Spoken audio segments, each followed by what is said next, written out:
சிறப்பளிப்பேன். அவரும் வலியவரோடு கொள்ளை பொருளை பங்கிடுவார்.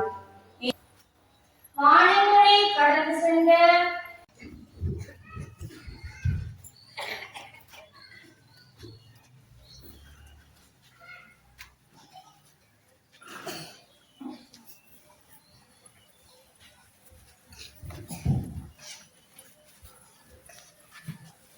சாமி ஏற்கும் அளவுக்கு பெயரை அவருக்கு அருளினார். புனித யோவான் எழுதியபடி நம் ஆண்டவராகிய இயேசு கிறிஸ்துவின் ஏற்பாடுகள். அவலம் வரப்போகின்றது. எகிப்திய மூத்த ஆண் பிள்ளைகள் எல்லாவற்றையும் ஆண்டவருடைய பிள்ளை ஒன்று சேர்ப்பவரும் ஒருங்கிணைத்தவற்றை பேணி காப்பவரும் நீரே. துங்கியது மீதோ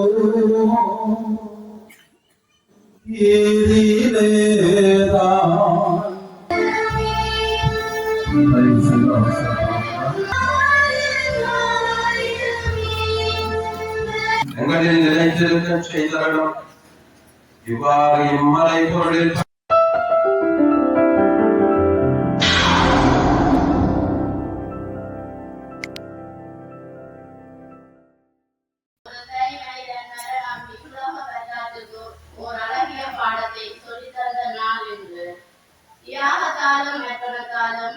அதன் வழி எமக்கு காட்டி நிற்கும் நண்பாலும் அனைத்து மனித குலத்துக்குமே மாண்பை கொடுக்க முடியும் என சொல்லி தந்த நாள் இந்நாள் ஆகும். அவரே தன்னை பலியாகவும் பரிபொருளாகவும் பரிபீடமாகவும் ஒப்புக் கொடுத்து வாழ்வின் புதிய வழியை காட்டி சென்றார். இன்று நாமும் இப்பெரும் உண்மையை கொண்டாட இறைமக்கள் நாம் கூடி வந்துள்ளோம். இன்றைய வழிபாடு 4 பகுதியை கொண்டுள்ளது. முதல் பகுதி இறைவாக்கு வழிபாடாகவும், 2ஆம் பகுதி பொது மன்றாட்டாகவும், 3ஆம் பகுதி திருச்சிலுவை ஆராதனையாகவும், 4ஆம் பகுதி திருவிழாவாகவும் இடம்பெறுகின்றது. இன்று திருவைக்கு தேவையான அருளாசிகள் அனைத்தும் அந்த திருவையில் இருந்துதான் ஊற்றெடுக்கின்றன. சிலுவையில் காணப்பட்ட கலிவாழ்வு பணிவாழ்வாகின்றது. சிலுவையில் துன்பங்கள், வலிகள், கைவிடப்பட்ட நிலைகள் யாவுக்கும் சிலுவையிலே சொல்லப்பட்ட செல்வம் திரு அவைக்கு தேவையாகின்றது. அது சுகமளிக்கும் மருமருந்தாகின்றது. இயேசுவின் வார்த்தைகள் எமது வாழ்வை குத்தி ஊடுபட்டும். ஆகவே இந்த புனித வெள்ளி ஒரு அர்த்தமான நாளாக அமைய நம்பிக்கை கொண்ட மக்களாக வாழ்வோம்.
ஆண்டவரே, உம் திருமகன் கிறிஸ்து தமது இரத்தத்தை சிந்தி உம்மடியார்களுக்காக பாஸ்கா மறை நிகழ்வை ஏற்படுத்தினார்.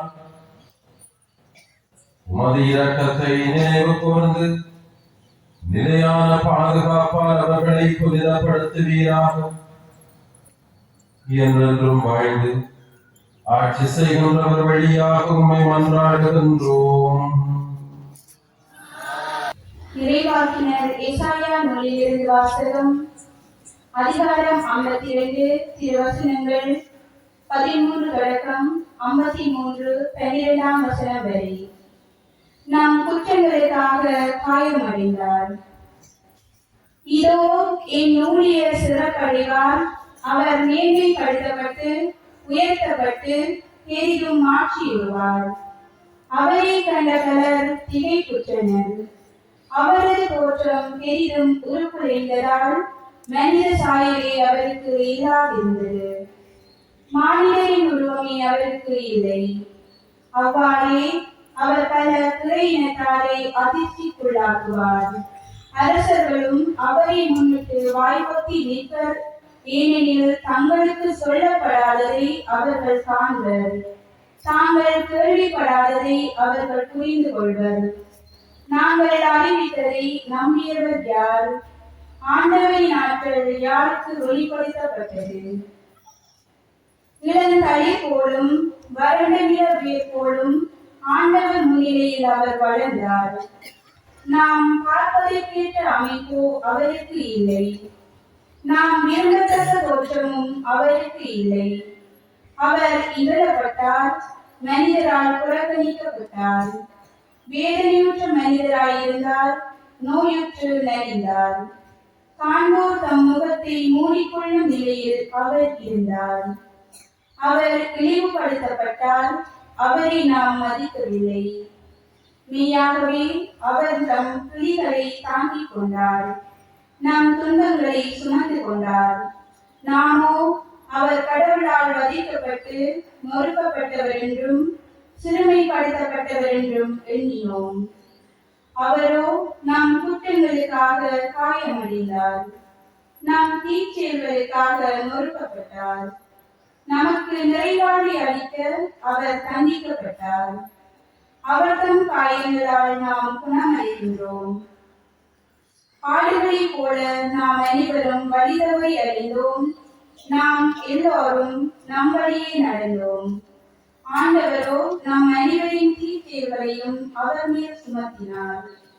அவர் ஒடுக்கப்பட்டார், சிறுமைப்படுத்தப்பட்டார். ஆயினும் அவர் தம் வாயை திறக்கவில்லை.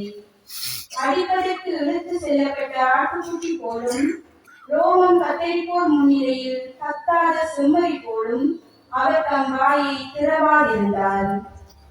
அவர் கைது செய்யப்பட்டு தீர்ப்பிடப்பட்டு இழுத்து செல்லப்பட்டார். அவருக்கு நேர்ந்ததை பற்றி அக்கறை கொண்டவர் யார்? ஏனெனில் வாழ்வோர் உலகில் நின்று அவர் அகற்றப்பட்டார். என் மக்களின் குற்றத்தை முன்னிட்டு கொலையுண்டார். வன் செயல் எதுவும் அவர் செய்ததில்லை, வஞ்சனை எதுவும் அவர் வாயில் இருந்ததில்லை. ஆயினும் தீயவர்களே அவருக்கு கல்லறை அமைத்தார்கள். செத்தபோது அவர் செல்வரோடு இருந்தார். அவரை நொறுக்கவும் நோயால் வதைக்கவும் ஆண்டவர் திருமணம் கொண்டார். அவர்தம் உயிரை குற்ற நீக்க பலியாக தந்தார். எனவே தாம் வழிமரபு கண்டு நீடு வாழ்வார். ஆண்டவரின் திருவிழம் அவர் கையில் சிறப்புடும். அவர் தம் துன்ப வாழ்வின் பயனை கண்டு நிறைவடைவார். நீதியவராகிய இந்நூலியர் தம் அறிவால் பலரை நேர்மையாளராக்குவார். அவர்களின் தீச்செயல்களை தாமே சுமந்து கொள்வார். ஆதலால் நான் அவருக்கு மதிப்பு மிக்கவரிடையே சிறப்பளிப்பேன். அவரும் வலியவரோடு கொள்ளை பொருளை பங்கிடுவார். ஏனெனில் அவர் தம்மையே சாவுக்கு கையளித்தார், கொடியவருள் ஒருவராக கருதப்பட்டார். ஆயினும் தலையின் பாவத்தை சுமந்தார், கொடியோருக்காக பரிந்து பேசினார். இது ஆண்டவர் வழங்கும் அருள்வாக்கு.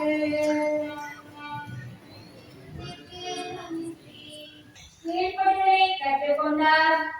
தமக்கு கீழ்ப்படிவோர் அனைவரும் என்றென்றும் கீழ்ப்படிய காரணமானார்.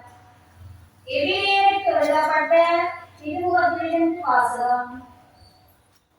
வானங்களை கடந்து சென்ற இறைமகனாகிய இயேசுவை நாம் தனி பெரும் தலைமை குருவாக கொண்டுள்ளதால் நாம் அறிக்கையிடுவதை விடாது கட்டிக் கொள்வோமாக.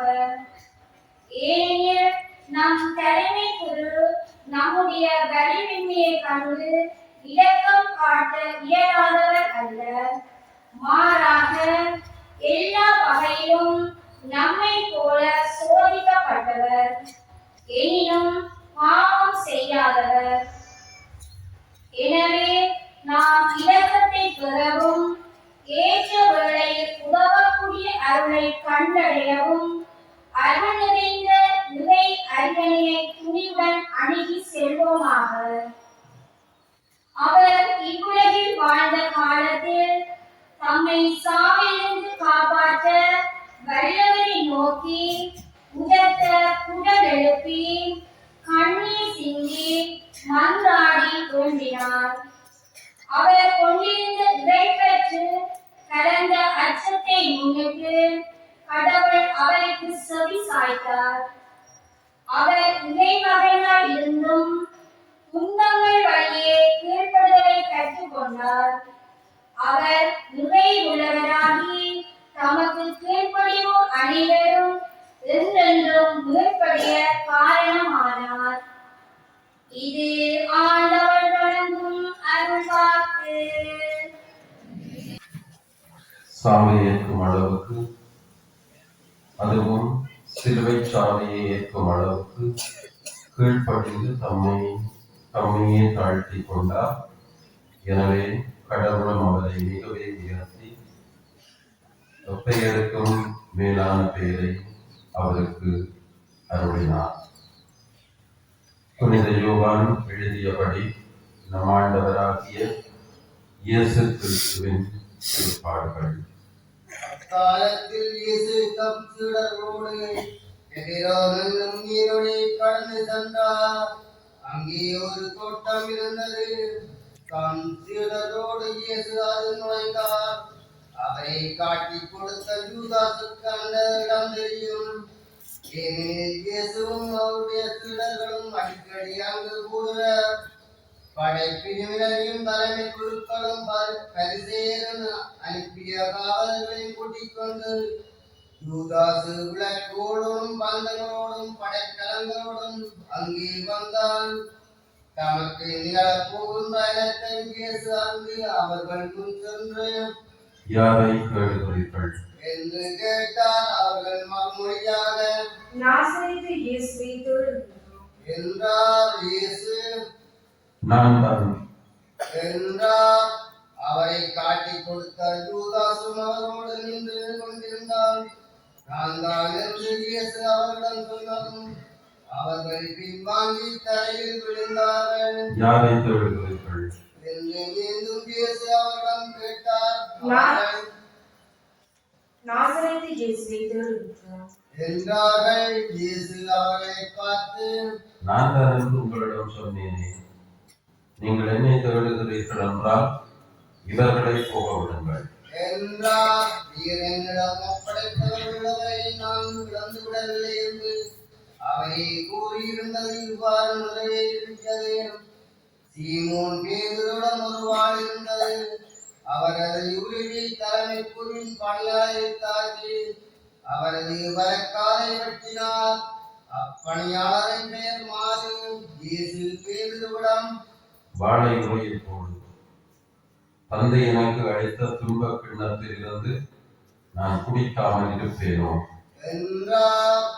படைப்பிரிவினரும் ஆயிரத்தலைவரும் தூதர்களின் காவலர்களும் இயேசுவை பிடித்து கட்டி முதலில் அவரை அண்ணாவிடம் கொண்டு சென்றார்கள். ஏனெனில் அந்த ஆண்டின் தலைமை குருவாயிருந்த கயவாவுக்கு அவர் மாமனார். இந்த கயவாதான் மக்களுக்காக ஒருவர் மட்டும் இறப்பது நல்லது என்று யூதருக்கு ஆலோசனை கூறியவர். சீமோன் பேதுருவும் மற்றொரு சீடரும் இயேசுவை பின்தொடர்ந்து வந்தனர். அந்த சீடர் தலைமை குழுக்கு அறிமுகமானவர். ஆகவே இயேசுவுடன் தலைமை குழு மாளிகை முற்றத்தில் நுழைந்தார். பேதுரு வெளியே வாயிலே நின்று கொண்டிருந்தார். அப்போது தலைமை குழுக்கு அறிமுகமாயிருந்த அந்த சீடர் வெளியே வந்து வாயை காவலரிடம் சொல்லி பேதுருவை உள்ளே கூட்டிச் சென்றார். வாயில் காவல் செய்த பணிப்பெண் பேதுருவிடம் நீயும் இம்மனிதனுடைய சீடரில் ஒருவன் தானே?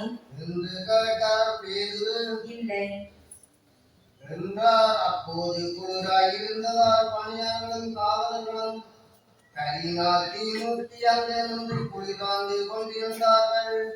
பேதுருவும் சென்று அவர்களோடு நின்று குளிர்காந்து கொண்டிருந்தார். தலைமை குரு இயேசுவின் சீடர்களைப் பற்றியும் அவருடைய போதனையை பற்றியும் அவரிடம் கேட்டார். இயேசு அவரை பார்த்து, நான் உலகறிய வெளிப்படையாக பேசினேன். யூதர் அனைவரும் கூடி வரும் தொழுகை கூடங்களிலும் கோவிலிலும் தான் எப்போதும் கற்பித்து வந்தேன். நான் மறைவாக எதையும் பேசியதில்லை. ஏன் என்னிடம் கேட்கிறேன்? நான் பேசியதை கேட்டுக் கொண்டிருந்தவர்களிடம் கேட்டு பாரும். நான் என்ன சொன்னேன் என அவர்களுக்கு தெரியுமே என்றார். அவர் இப்படி சொன்னார். அங்கிருந்து கொண்டிருந்த காவலர்களில் ஒருவர், தலைமை குருவுக்கு இப்படியா பதில் கூறுகிறாய் என்று சொல்லி இயேசுவின் கன்னத்தில் அறைந்தார். இயேசு அவரிடம், நான் தவறாக பேசியிருந்தால் தவறு என்னவென்று காட்டும். சரியாக பேசியிருந்தால் ஏன் என்னை அடிக்கிறேன் என்று கேட்டார். அதன் பின் அவரை கட்டப்பட்ட நிலையில் தலைமை குரு கயவாவுடன் அனுப்பினார். சீமோன் பேதுரு அங்கிருந்து குளிர்காய்ந்து கொண்டிருந்தார். அப்போது அங்கிருந்தவர் அவரிடம், நீயும் அவனுடைய சீடர்களில் ஒருவன் தானே?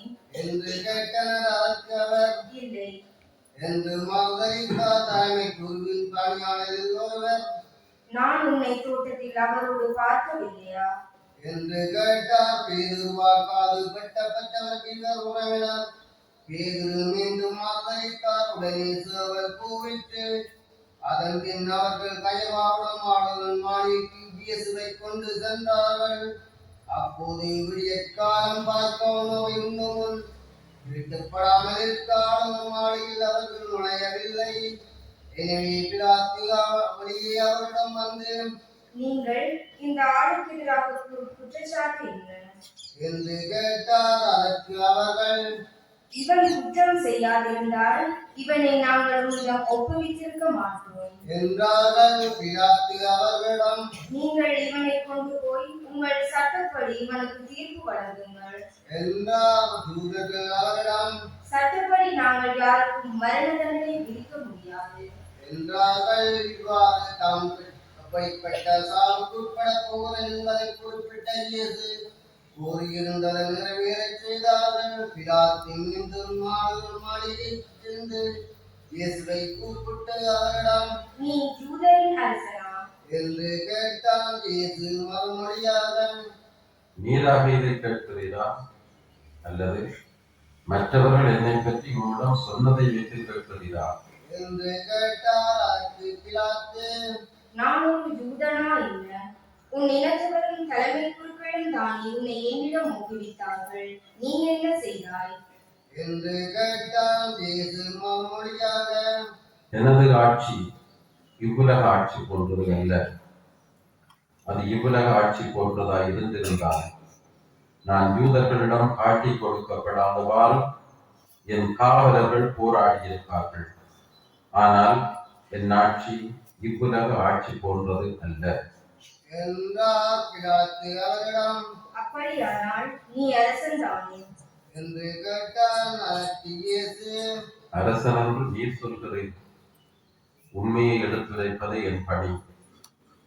இதற்காகவே நான் பிறந்தேன். இதற்காகவே நான் உலகிற்கு வந்தேன். உண்மையை சார்ந்தவர் அனைவரும் என் குரலுக்கு செவிசாய்க்கின்றனர் என்றார். பிலாத்து அவரிடம், உண்மையா? அது என்ன?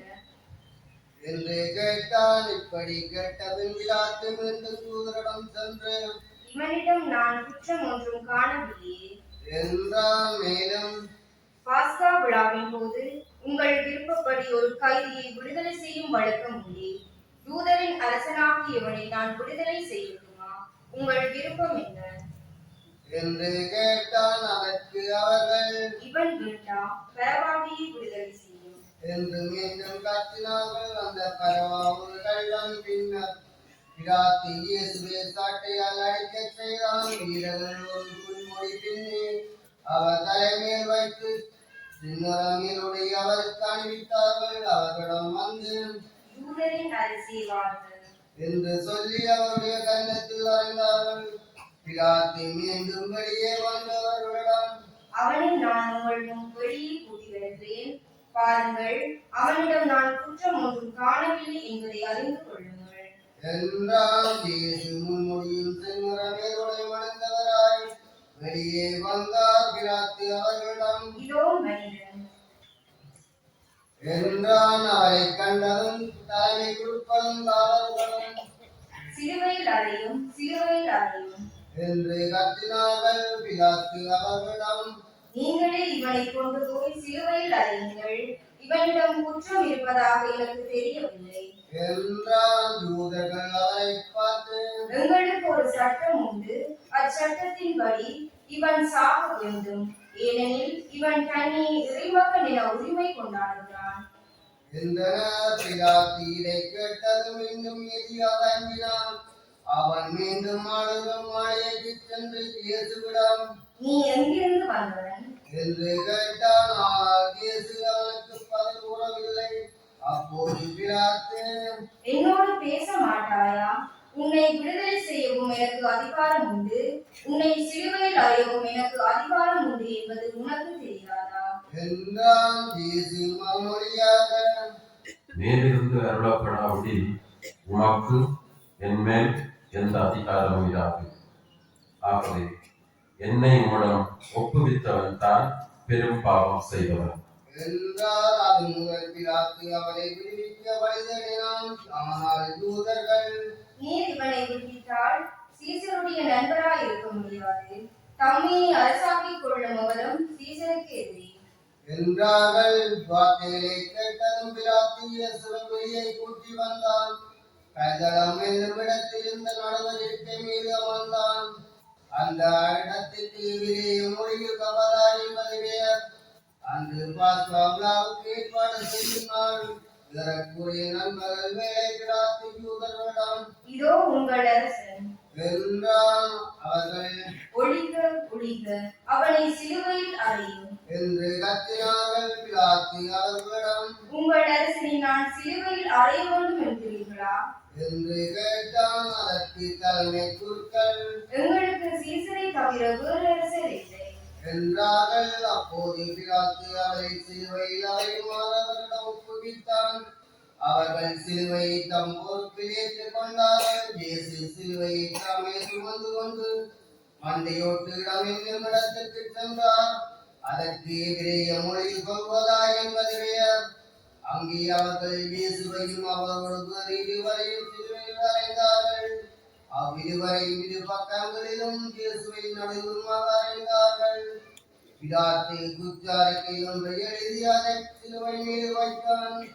அதில் நசரேத்து இயேசு யூதர்கள் அரசன் என்று எழுதியிருந்தது. இயேசு சிலுவையில் அறையப்பட்ட இடம் நரகத்தில் இருந்ததால் யூதரில் பலர் இந்த குற்றறிக்கையை வாசித்தனர். அது எபிரேய, லத்தீன், கிரேக்கம் ஆகிய மொழிகளில் எழுதப்பட்டிருந்தது. யூதரின் தலைமை குருக்கள் பிலாத்துவிடம், யூதரின் அரசன் என்று எழுத வேண்டாம், மாறாக யூதரின் அரசன் நான் என்று அவனை சொல்லிக் கொண்டதாக இருக்கும் என்று கேட்டுக் கொண்டார்கள். பிலாத்து அவர்களை பார்த்து, நான் எழுதியது எழுதியதே என்றான். இயேசுவை சிலுவையில் அறைந்த பின் படைவருடைய மேலுடைய 4 பக்கமாக பிரித்து ஆளுக்குள் பாகம் எடுத்து கொண்டார்கள். அங்கேயும் அவரை எடுத்துக் கொண்டனர். அந்த அங்கியின் மீது கீழ்வரை தையலை இல்லாமல் செய்யப்பட்டிருந்தது. எனவே அவர்கள் ஒருவன் நோக்கி, அதை கிழிக்க வேண்டாம், அது யாருக்கு கிடைக்கும் என்று சீட்டு குலுக்கி போடுவோம் என்றார்கள். இந்நாடுகளை தங்களுக்குள் பகிர்ந்து என்னுடைய மீது சீட்டு போட்டார்கள் எனும் மரபு பார்த்து இவ்வாறு நிறைவேறியது. சிலுவை அறையில் இயேசுவின் தாயும் சகோதரியும் குலோப்பாவின் மனைவியுமான மரியாவும் மகதாரா மரியாவும் நின்று கொண்டிருந்தனர்.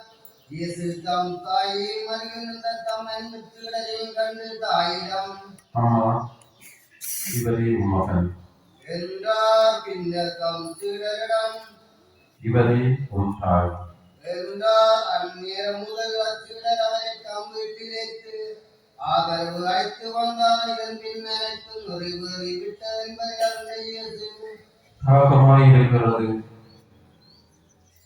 என்றார். மகன் எழுதியுள்ளது நிறைவேற வேண்டியவாறு சொன்னார். அங்கே ஒரு பாத்திரம் நிறைய குளித்த திராட்சை ரசம் இருந்தது. அதில் கடைத்தண்டை நன்கு தோட்டி சொப்பு தந்து பொருத்தி அதை அவர்கள் வாயில் வைத்தார்கள். அந்த ரசத்தை குடித்ததும் இயேசு எல்லாம் நிறைவேறிற்று என்று கூறி கரசாய்த்து ஆவியை ஒப்படைத்தார்.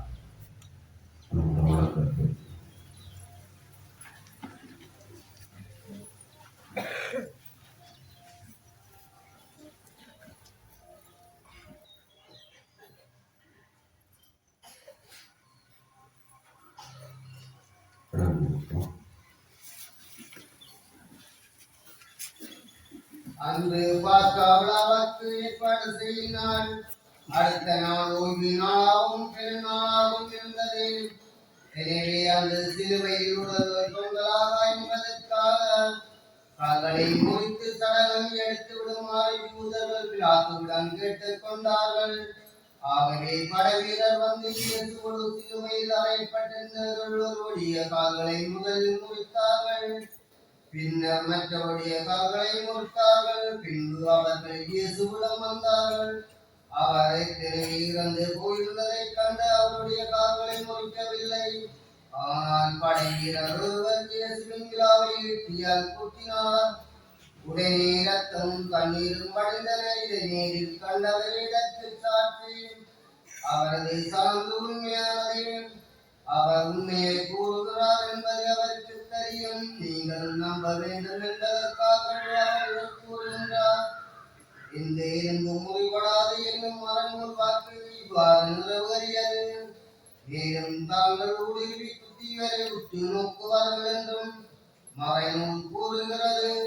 அரிமத்தியா ஊரைச் சேர்ந்த யோசேப்பு என்பவர் இயேசுவின் சீடரில் ஒருவர்.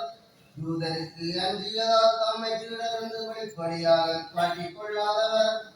அவர் இயேசுவின் உடலை எடுத்துக் கொண்டு போக பிலாத்துடன் அனுமதி கேட்டார். பிலாத்து அனுமதி கொடுத்தான்.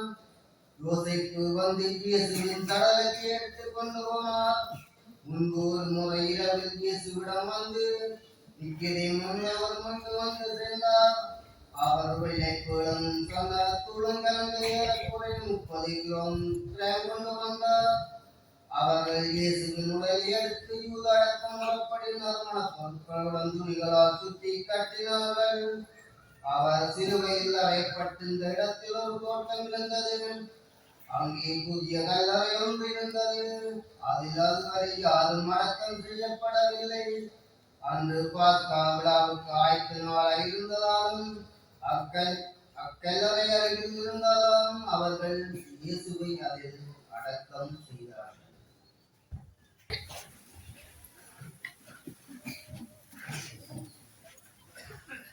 இயேசுவில்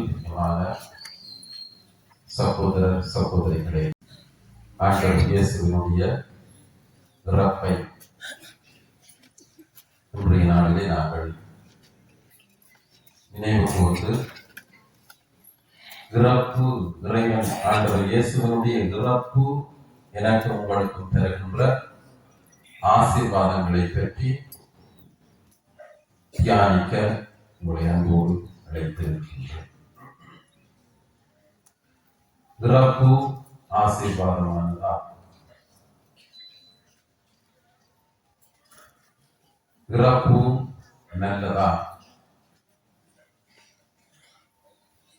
கட்டாயம் இறந்துதான் ஒருவர் ஒருவருக்கு ஆசீர்வாதத்தை கொடுக்க வேண்டுமா? நம்மளெல்லாம் பிரியமான சகோதரங்களே, இன்றைய நாளிலே எங்களுக்குள்ளே கேள்வி எழும்பலாம். நாங்கள் எங்களை பார்த்து கேள்வி கேட்கலாம். இறப்பு ஒரு ஆசீர்வாதமா? நாங்கள் எல்லாரும் இறப்பை விரும்ப மாட்டோம். எங்கள் யாரும் இறப்பதை பற்றி நாங்கள் யோசிக்கவே மாட்டோம். யாருக்கும் இறக்க விருப்பமில்லை. ஒரு வீட்டிலே ஒருவர் இறந்து விட்டார்.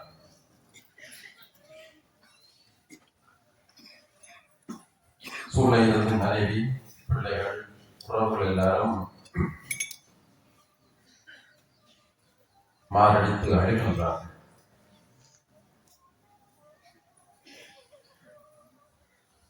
அந்த வழியாக ஒரு முனிவர் வருகின்றார். இறப்பு வீட்டிற்குள்ளே அவர் செல்லுகின்றார். சென்று இவரை கண்டதும் பிரியமான சகோதரர்களே, அங்கிருந்த மனைவி, பிள்ளைகள், உறவுகள் எல்லாரும் அந்த முனிவரை பார்த்து சொல்லுகின்றார்கள், ஐயா, எப்படியாவது உங்களுடைய அப்பாவுக்கு உயிர் கொடும் என்று மன்றாடுகின்றார். சற்று நேரம் இந்த முனிவர் யோசித்து விட்டு சொல்லுகின்றார், பிரச்சனை இல்லை,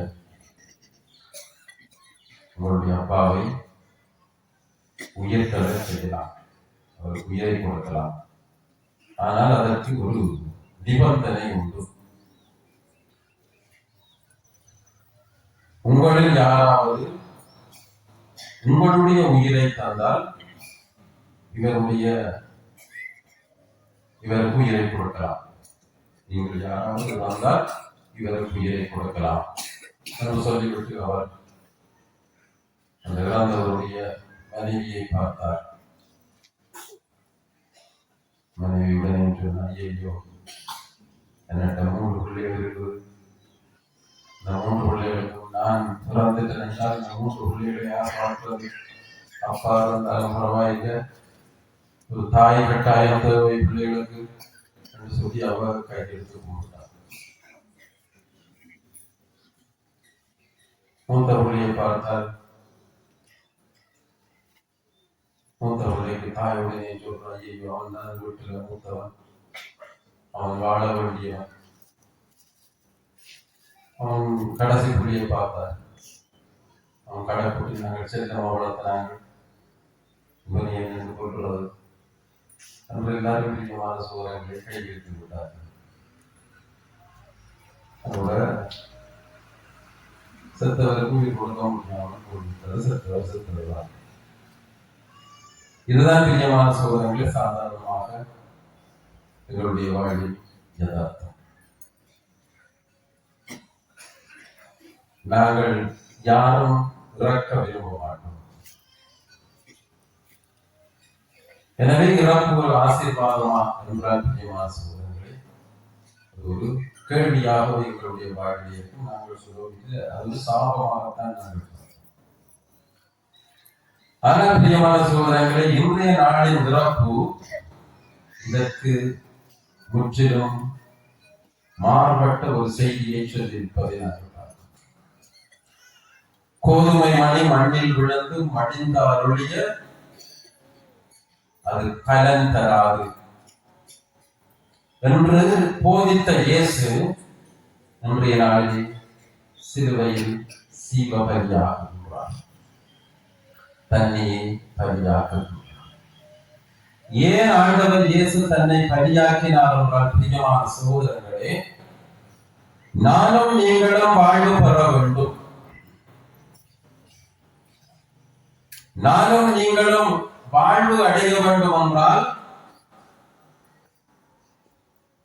மாசு மறுவற்ற ஒரு செம்மறி பலியாக்கப்பட வேண்டும். அதுதான் நியதி. விடுதலை பயண நூலிலே பார்க்கின்றோம் பிரியமான சகோதரர்களே, பாஸ்கா இரவு அவர்களுக்கு கொடுக்கப்பட்ட கட்டளை என்னவென்றால், இன்று இரவு எகிப்திய தலைச்சல் பிள்ளைகளை எல்லாம் ஆண்டவருடைய தூதர் கொன்றொழிக்க போகின்றார். எகிப்திலே பேர் அவலம் பெறப் போகின்றது. எகிப்திய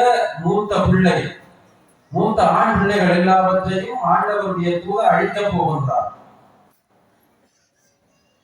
இஸ்ரேல் வீட்டிலே இருக்கின்ற தலைச்சன் பிள்ளைகள் எல்லாம் தப்ப வேண்டும் என்றால் அவர்கள் செய்ய வேண்டியது என்னவென்றால்,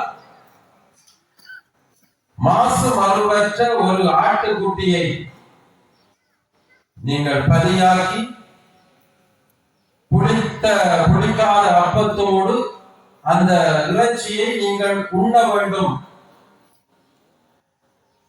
இறைச்சியை உண்ணுவது மட்டுமல்ல, அதன் இரத்தத்தை எடுத்து உங்களுடைய நிலை கதவுகளிலே பூச வேண்டும். அந்த நிலை கதவுகளிலே இந்த ஆட்டுக்குட்டியின் இரத்தம் பூசப்பட்டிருப்பதை ஆண்டவருடைய தூதர் காணும் பொழுது, இந்த இரத்தம் பூசப்பட்டிருக்கின்ற அந்த வீட்டிலே இருக்கின்ற அந்த தலைச்சன் பிள்ளையை கொல்லாமல் அவர் கடந்து செல்வார்.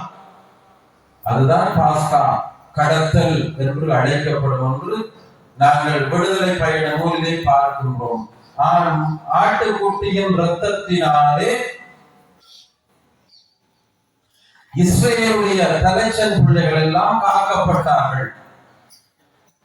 இன்னும் பார்க்கின்றோம் பிரியமான சகோதரங்களே, இஸ்ரேல் மக்களிடையே தேவாலயத்திலே பல பலிகள் ஒப்புக் கொடுக்கப்பட்டன. பாவ பரிகார பலி.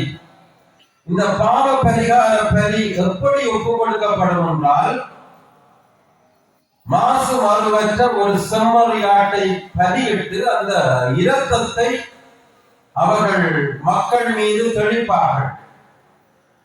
தெளித்து அவர்களுடைய பாவங்களை போக்குவார்கள். அன்புமிக்க சகோதரர்கள், இந்த மனுக்குலத்தின் பாவம், மனுக்குலத்தின் பாவ கோஷம் இந்த மனுக்குலத்தை விட்டு அகல வேண்டும் என்றால் அதற்கு கொடுக்கப்பட வேண்டிய விலை மாசு மறுவற்ற செம்மறி. ஆண்டவர் இயேசு யோர்தான் ஆற்றங்கரைக்கு வருகின்றார். திருமுழுக்கு யோவான் அவரை பார்த்து சொல்கின்றார், இதோ ஆண்டவருடைய ஆட்டுக்குட்டி, உலகின் பாவங்களை போக்குகின்றவர். எப்படி உலகின் பாவங்களை இந்த ஆட்டுக்குட்டி போக்க போகின்றது என்றால், தன்னை பலியாகித்தான் இந்த உலகத்திற்கு விடுதலையை, மீட்பை இறைவன் கொடுக்கின்றார். அதுதான் கடவுளுடைய திட்டம். ரத்தம் சிந்தினால் அன்றி மீட்பு இல்லை. மனிதர்களுக்கு மீட்பு கொடுக்க வேண்டும் என்றால், மனிதர்கள் பாவ தோஷத்திலிருந்து அவர்கள் விடுதலை பெற வேண்டும் என்றால்,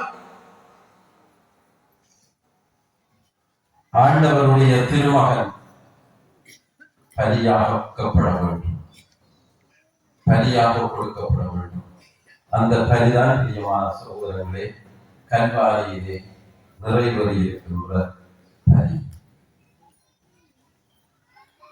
இந்த பலியை தான் பிரியமான சகோதரர்களே இன்று நானும் நீங்களும் தியானித்துக் கொண்டிருக்கின்றோம். இந்த பலியினுடைய நோக்கம் என்னவென்றால், என்னையும் உங்களையும் பாவத்திலிருந்து மீட்பது. அன்புமிக்க சகோதரர்களே, ஆண்டவர் இயேசு சிந்திய இரத்தத்தினாலே நாங்கள் எல்லாரும் பாவத்திலிருந்து விடுதலை பெற்றிருக்கிறோம். அந்த பாவத்தின் கொடுமைகளில் இருந்து நாங்கள் விடுதலை அடைந்து விட்டோம். எங்கள் ஒவ்வொருவரையும் இறைவன் மீட்டு விட்டார். இருந்தும் பிரியமான சகோதரர்களே, எனக்கும் உங்களுக்கு முன்னாலே இருக்கின்ற பணி என்னவென்றால், இறைவன் தந்த மீட்பை நானும் நீங்களும் எங்களுடைய அன்றாட வாழ்விலே அனுபவிக்க வேண்டும். அந்த மீட்பை நாங்கள் அனுபவிக்க வேண்டும். அந்த மீட்பின் மகிழ்ச்சியை நாங்கள் அனுபவிக்க வேண்டும். எப்படி பிரியமான சகோதரங்களே அந்த மீட்பின் மகிழ்ச்சியை, இந்த மீட்பின் நிறைவை நாங்கள் அனுபவிப்பது என்றால், நாங்கள் எங்களுடைய வாழ்விலே தூய்மை வாழ்வில் நிலைத்திருப்பதன் மூலம். ஆண்டவர் இயேசுவினுடைய இரத்தத்தினாலே நான் விலை கொடுத்து மீட்கப்பட்டேன். அவருடைய இரத்தம் என்னுடைய வாழ்வின் வெற்றி, அவருடைய இரத்தம் என்னுடைய வாழ்வின் மீட்பு, அவருடைய இரத்தம் என்னுடைய வாழ்வின் ஆசீர்வாதம் என்பதை ஆழமாக ஒவ்வொரு கணமும் உணர்ந்து பிரியமான சகோதரங்களே, ஆண்டவருக்குரியவராக நாங்கள் எங்களை மாற்றிக்கொள்ள வேண்டும். அதைத்தான் தாபூர் மலையிலே ஆண்டவர் இயேசு உருமாறிய பொழுது வானக தந்தை சொல்லுகின்றார், இவரே என் அன்பார்ந்த மைந்தர், இவருக்கு செவி சாயுங்கள். ஆண்டவர் இயேசுவுக்கு நானும் நீங்களும் செவிசாய்த்து ஆண்டவருடைய வார்த்தையிலே எங்களுடைய வாழ்வை ஊன்ற வைத்து தூய்மை நிலையிலே இருப்பதுதான் பிரியமான சகோதரங்களே. ஆண்டவர் இயேசுவனுடைய இந்த பலியை நானும் நீங்களும் மதிக்கின்றோம் என்பதனுடைய அடையாளம். ஒவ்வொரு வருடமும் பிரியமான சகோதரங்களே, இந்த பெரிய வெள்ளிக்கிழமையை நாங்கள் நினைவு கூறுகின்றோம் என்றால் அதனுடைய முக்கியத்துவம் என்னவென்றால், எனக்கு மீண்டும் மீண்டும் இதை நாங்கள் ஞாபகப்படுத்திக் கொள்கின்றோம். இதை நினைவாக செய்யுங்கள். ஒவ்வொரு திருப்பலியிலும் பிரியமான சகோதரர்களே, இந்த பலியை நானும் நீங்களும் நினைவு கூர்ந்து நாங்கள் எப்பொழுதுமே அந்த பலியை நினைத்து என்னுடைய வாழ்வை அந்த பலிக்கு ஏற்றாற் போல மாற்றிக் கொள்வது, உயிருள்ள தூய பலியாக என்னையும் நான் அன்றாட வாழ்விலே ஆண்டவருக்கு ஒப்பு கொடுப்போம். இதுதான் பிரியமான சகோதரர்களே நானும் நீங்களும் செய்து கொள்ள வேண்டியது. ஏதோ நாங்கள் வருகின்றோம், இந்த பெரிய வெள்ளி திருச்சடங்கை நாங்கள் செய்து முடித்துவிட்டு நாங்கள் போகின்றோம் என்பது அல்ல பிரியமான சகோதரர்களே. அதற்காக அல்ல, மாறாக என்னுடைய வாழ்விலே மாற்றத்தை ஏற்படுத்துவதற்காகத்தான் இந்த பலியை நாங்கள் அனைதினம் நாங்கள் நினைவு கூறுகின்றோம். எனவே அன்புமிக்க சகோதரர்களே, ஆண்டவர் பலியாகிய இந்த உன்னதமான நாளிலே எனக்கு உங்களுக்கு இறைவன் மீட்பை தந்து விட்டார் என்பதை உறுதியாக நாங்கள் நம்புவோம். அந்த மீட்புக்குரிய மீட்பின் பிள்ளைகளாக, மீட்கப்பட்ட பிள்ளைகளாக, மீட்பை அன்றாட வாழ்விலே நானும் நீங்களும் தூய்மையான வாழ்வு மூலம் அனுபவிக்க இறைவா உங்களுக்கு அருள் தாரும் என்று தொடர்ந்து இந்த பலியில் மன்றாடி ஜெபிப்போம். ஆமென்.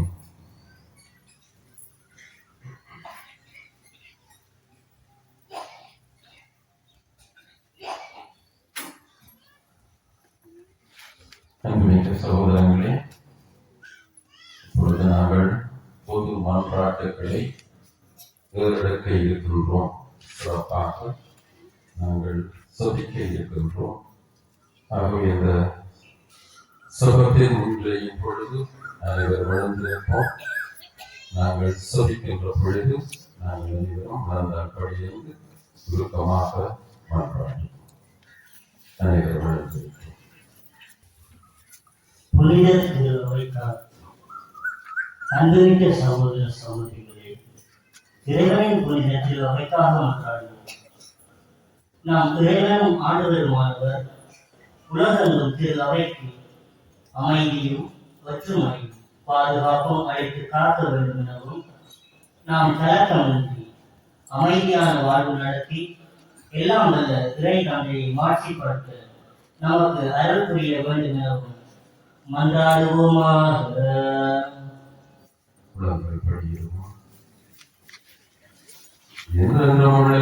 எல்லாம் வல்ல இறைவா, கிறிஸ்துவின் உமது ஆட்சியை மக்கள் இனங்களுக்கெல்லாம் வெளிப்படுத்தினீர்.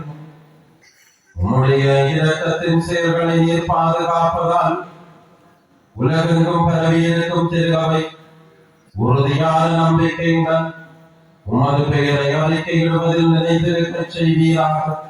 எங்கள் ஆண்டவராகிய கிறிஸ்து வழியாக உம்மை மன்றாடுகின்றோம். எழுந்திருப்போம்.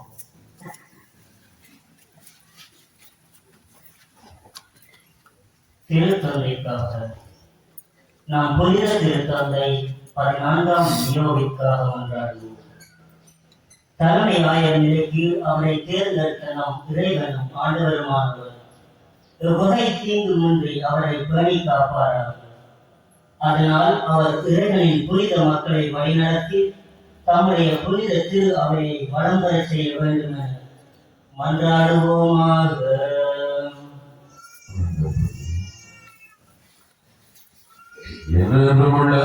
எல்லாம் வல்ல இறைவா, உமது திட்டப்படியே அனைத்தும் அமைக்கப்பட்டுள்ளன. அதனால் உமது அதிகாரத்தால் ஆளப்படும் கிறிஸ்தவ மக்களாகிய எங்கள் வேண்டுதலை பரிவிரக்கத்துடன் கண்ணோக்கியருளும். திருத்தந்தையின் தலைமையங்கள் நாங்கள் நம்பிக்கையில் வளரும்படி அவரை பரிவுடன் காத்தருள்வீராக. எங்கள் ஆண்டவராகிய கிறிஸ்து வழியாக உம்மை மன்றாடுகின்றோம்.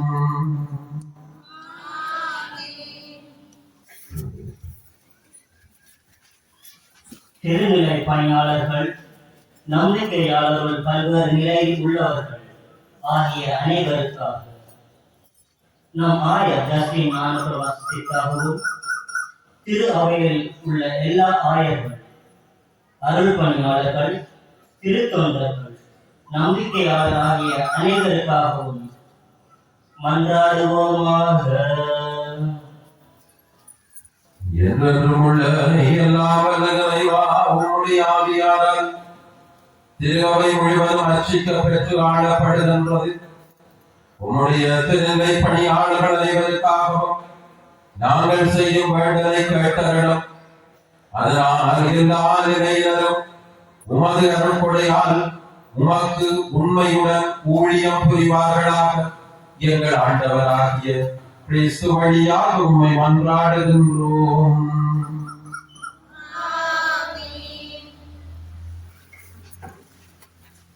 கிறிஸ்தவ புகுமுக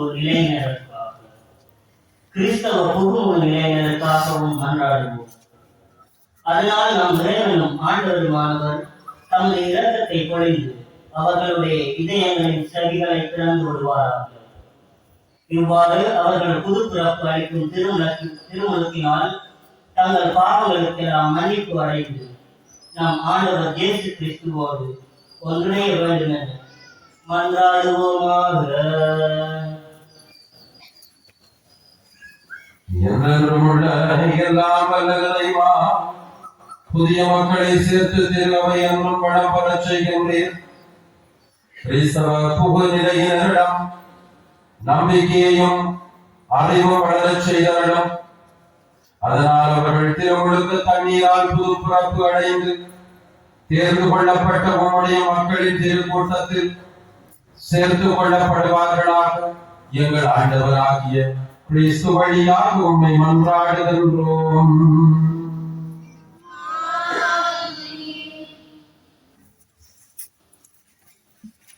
கிறிஸ்தவர்களின் ஒற்றுமைக்காக கிறிஸ்துவில் நம்பிக்கை கொண்டுள்ள நம் சகோதர சகோதரிகள் அனைவருக்காகவும் மன்றாடுவோம். நம் இறைவனும் ஆண்டவருமானவர் அவர்களை உண்மையின் பாதையில் வழி நடத்தி தமது ஒரே திரு அவையில் கூட்டி சேர்த்து காத்தருள வேண்டும் என மன்றாடுவோமாக. என்றென்றும் உள்ள எல்லாம் வல்ல இறைவா, சிதறுண்டவர்களை ஒன்று சேர்ப்பவரும் ஒருங்கிணைத்தவற்றை பேணி காப்பவரும் நீரே. உம் திருமகனின் மந்தையை கனிவுடன் கண்ணோக்கியர்களும் இவ்வாறு ஒரே திருமொழியினால் தூய்மைப்படுத்தியவர்களை நம்பிக்கையின் முழுமையால் இணைத்து அன்பின் பிணைப்பால் ஒன்று சேர்ப்பீராக. எங்கள் ஆண்டவராகிய கிறிஸ்து வழியாக உம்மை மன்றாடுகின்றோம்.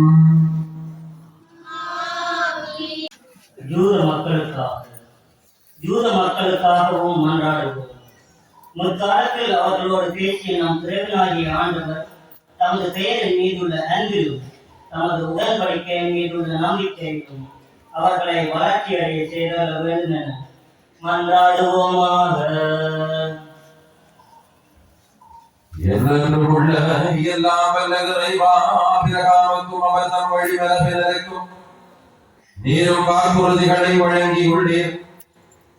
அதனால் முதலாக நீர் தேர்ந்து கொண்ட இம்மக்கள் உமது மீட்பு நிறைவை பெற்றுக் கொள்ள உமது திருவையின் வேண்டலுக்கு கனிவாய் செவி சாய்ப்பீராக.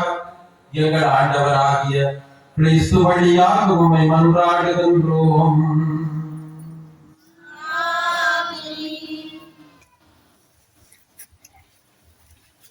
கிறிஸ்துவில் நம்பிக்கைப்படாதவர்களுக்காகவும் மன்றாடுவோம். தூய ஆவியானவரின் ஒளியை பெற்று அவர்களும் மீட்பு பாதைக்கு வந்து சேர வேண்டும் என மன்றாடுவோமாக.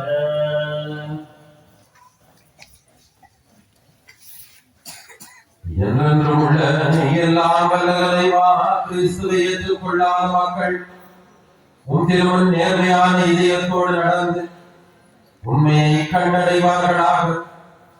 நாங்கள் ஒருவர் மற்றவர் மீது எப்போதும் அன்பு கொள்வதாலும் உமது வாழ்வின் மன உண்மையை மென்மேலும் புரிந்து கொள்வதில் ஆவல் கொள்வதாலும் உமது அன்பை உலகில் மிக தெளிவாக காட்டும் சாட்சிகளாய் விளங்கச் செய்வீராக. எங்கள் ஆண்டவராகிய கிறிஸ்து வழியாக உம்மை மன்றாடுகின்றோம்.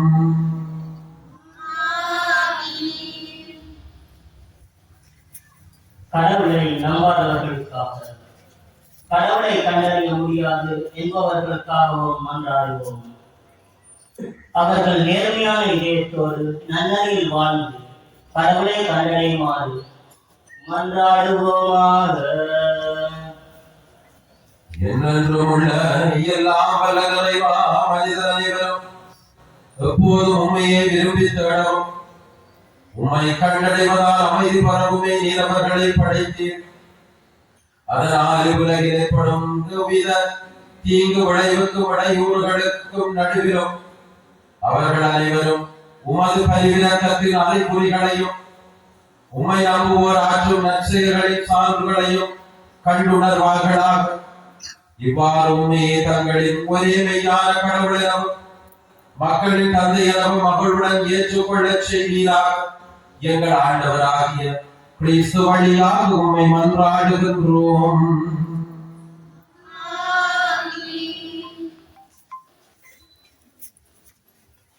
நாடுகளை ஆளுவோருக்காக, நாடுகளை ஆளும் அனைவருக்காகவும் மன்றாடுவோம். நம் இறைவனும் ஆண்டவருமானவர் தமது திருவிழாப்படி உண்மையான அமைதியும் உரிமை வாழும் அவர்கள் பெரும் பொருட்டு அவர்களுடைய மனங்களையும் இதயங்களையும் வழிநடத்த வேண்டும் என மன்றாடுவோமாக.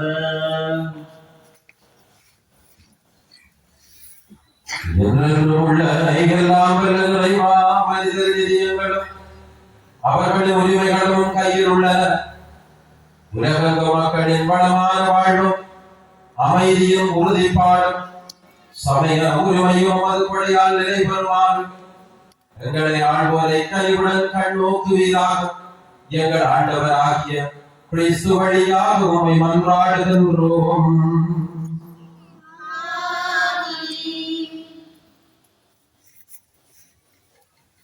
துன்புறுவோருக்காக, அன்புமிக்க சகோதர சகோதரிகள், துன்புறும் அனைவருக்காகவும் எல்லாம் வல்ல தந்தையாகிய கடவுளிடம் மன்றாடுவோம்.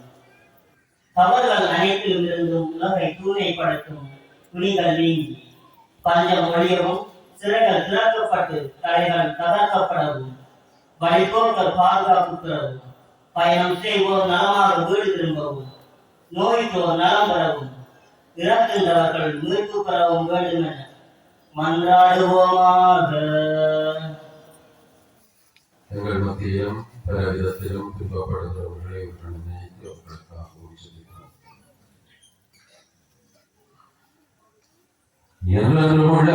எல்லாம் துயருவோருக்கு ஆறுதலும் வருந்துவோருக்கு திறனும் நீரே. எத்தகைய துன்ப வேளையிலும் உம்மை நோக்கி கூவி அழைப்போரின் வாழ்ந்தவர்கள் உம் திருமுன் பருமனவாகும். அதனால் தங்கள் தேவைகளில் நீர் இரக்கத்துடன் துணை புரிவதைக் கண்டு அவர்கள் எல்லாரும் மகிழ்வார்களாக. எங்கள் ஆண்டவர் ஆகிய கிறிஸ்து வழியாக உம்மை மன்றாடுகின்றோம்.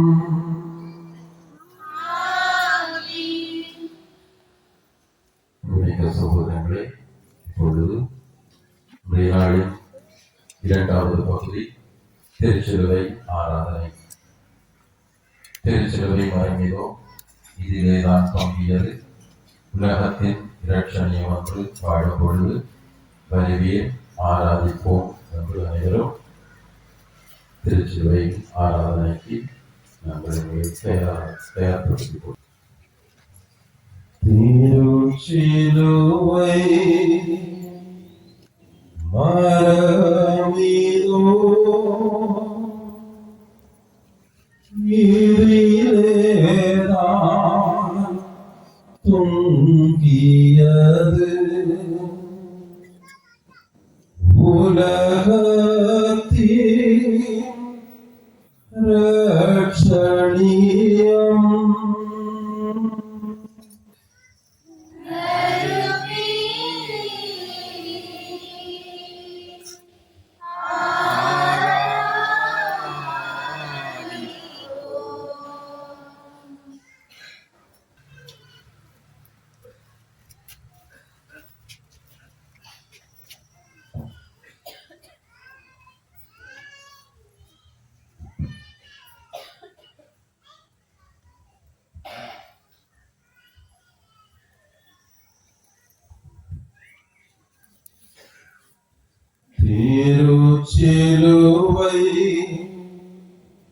மரமீதோ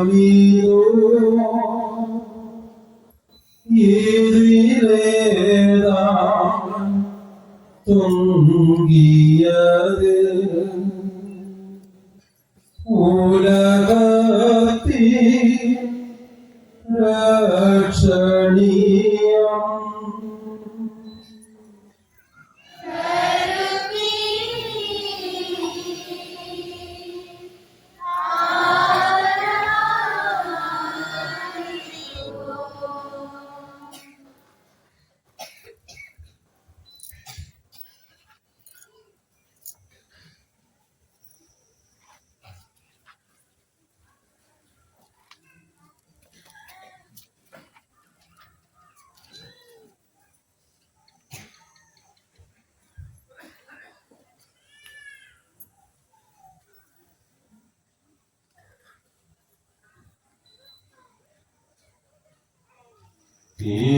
திருச்சிலுவை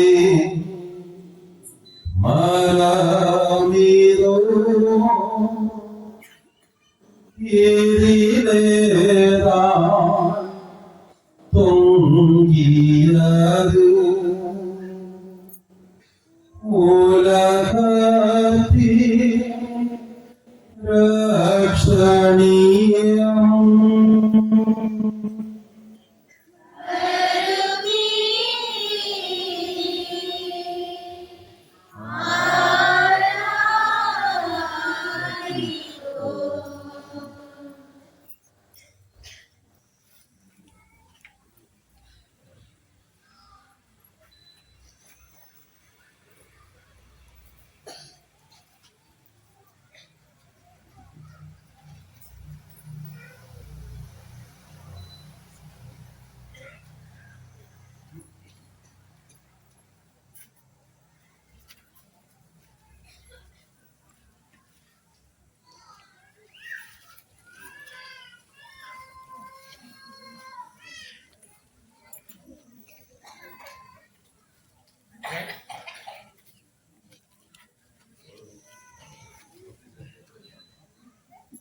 இயலாதவர்கள் தயவு செய்து உங்கள் இடத்திலேயே இயலக்கூடியவர்கள் நாங்கள் கிட்ட கொண்டு சிவமுக்தி உங்களுக்கு உதவி செய்வோம். இயலாதவர்கள் ஒரு இடத்துல மதகாவணி நடந்து வரக்கூடிய எல்லாம் இருக்காமலுக்கு ஒரு பக்தியை தயவு செய்து கடைப்பிடிங்கள். ஒழுங்காக நேர்த்தியாக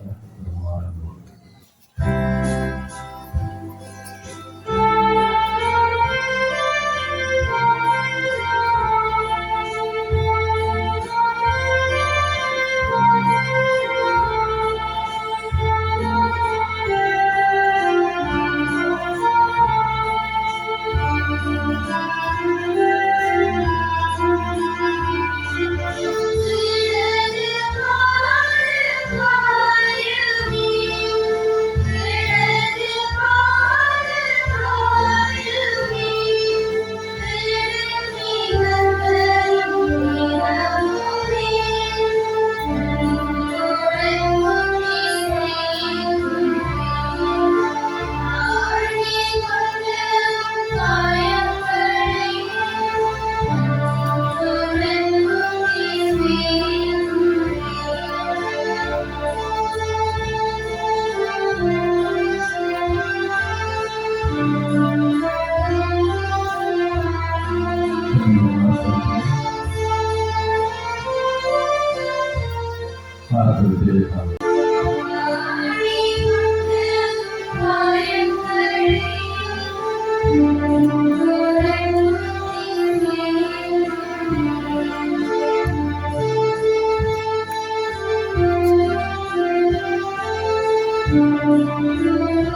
கட்டளைகளால் கற்பிக்கப்பட்டு இறை படிப்பினையால் பயிற்சி பெற்ற நாம் துணிந்து சொல்வோம்.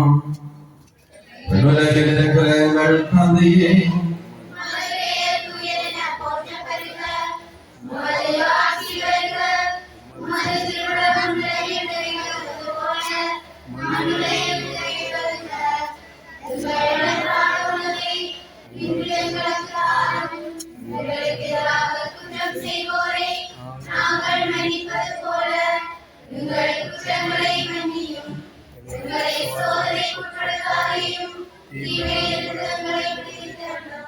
ஆண்டவரே, தீமைகள் அனைத்திலிருந்து மங்களை விடுவித்து எங்கள் வாழ்நாளில் அமைதியை கனிவுடன் அருளும். உம்மை மன்றாடுகின்றோம். உமது இரக்கத்தின் உதவியால் நாங்கள் பாவத்திலிருந்து எப்போதும் விடுதலை பெற்று யாதொரு கலக்கமுமின்றி நலமாயிருப்போமாக. நாங்கள் எதிர்நோக்கி இருக்கும் பேரின்பத்திற்காகவும் நம் மீட்பராகிய இயேசு கிறிஸ்துவின் வல்லமை மிகுந்த வருகைக்காகவும் மகிழ்ச்சியுடன் காத்திருக்கின்றோம்.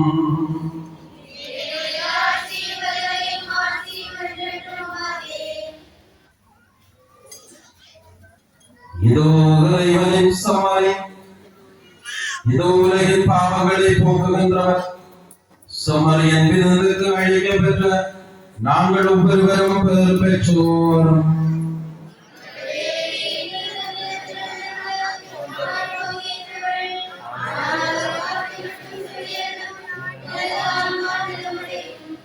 கிறிஸ்துவின் திருவுடல் நம்மை காப்பதாக.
என்றென்றும் உள்ள எல்லாம் வல்ல இறைவா, உம்முடைய கிறிஸ்துவின் பாடுகளினாலும் புனித இறப்பினாலும் உயிர்ப்பினாலும் உங்களை மீட்டருளினீர்.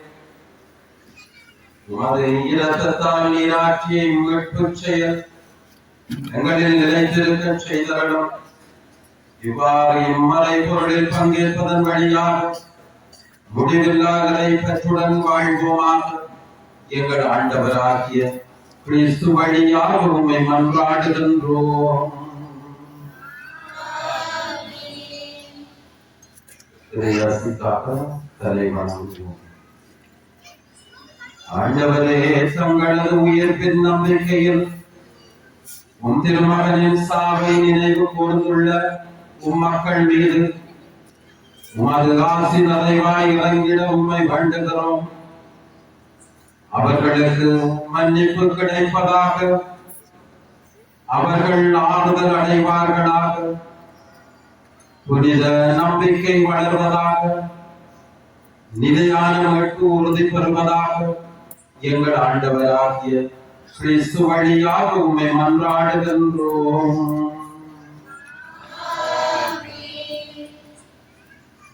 நடுநிலை சகோதரங்களே, நாளை காலை 6:30 மணிக்கு